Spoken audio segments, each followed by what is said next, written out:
ഹാസ്യത്തിൻ്റെ രസക്കൂട്ടുകൾ ചേർത്ത് മലയാള സിനിമയിൽ ചിരി പടർത്തിയ സൂപ്പർ ഹിറ്റ് സംവിധായകൻ സിദ്ദിഖ് ഓർമ്മയായിട്ട് ഇന്ന് 1 വർഷം.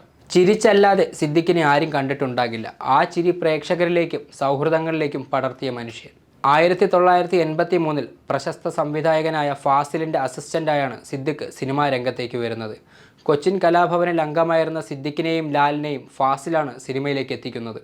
സിദ്ദിഖും ലാലും കൈകോർത്തതോടെ മലയാള സിനിമയിൽ ജനപ്രിയമായ കുറേയേറെ ചിത്രങ്ങൾ പിറന്നു. പ്രിയദർശനും സത്യനന്ദിക്കാടും ഷാജി കൈലാസിനെയും പോലെയുള്ളവർ നിലനിന്നിരുന്ന ആ കാലത്ത് സിദ്ദിഖും ലാലും ചേർന്ന് ഒരുക്കിയ സിനിമകൾ വളരെ വ്യത്യസ്തമായിരുന്നു.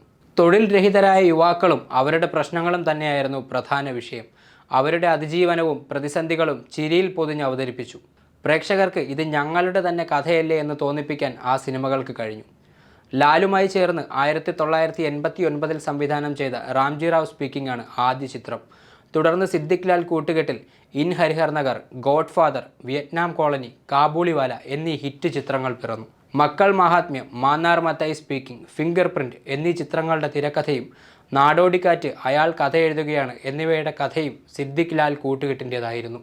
സൗഹൃദങ്ങളുടെ കഥകളെ ചിരിയിൽ പൊതിഞ്ഞെടുത്ത സിദ്ദിഖ് ലാൽ കൂട്ടുകെട്ട് 1994 കാബൂളിവാലയോടെയാണ് അവസാനിച്ചത്.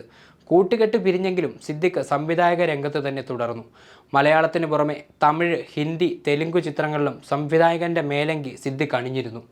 Hitler, friends, chronic bachelor, bodyguard, ladies and gentlemen, Bhaskar the rascal, Fukri, big brother എന്നിവയും എങ്കൽ അണ്ണ, സാധു മിരാണ്ട, കാവലൻ എന്നീ തമിഴ് ചിത്രങ്ങളും സിദ്ദിഖ് തിരക്കഥ എഴുതി സംവിധാനം ചെയ്തു. 2020 പുറത്തുവന്ന ബിഗ് ബ്രദറാണ് അവസാനമായി സംവിധാനം ചെയ്ത ചിത്രം. ഫുക്രി, ബിഗ് ബ്രദർ എന്നീ ചിത്രങ്ങൾ നിർമ്മിച്ചതും സിദ്ദിഖാണ്. പറയാതെ പോയ യാത്രയ്ക്ക് 1 ആണ്ട് തികയുമ്പോഴും സിദ്ദിഖ് ചിത്രങ്ങൾ ഇന്നും മനസ്സ് നിറയ്ക്കുന്നു.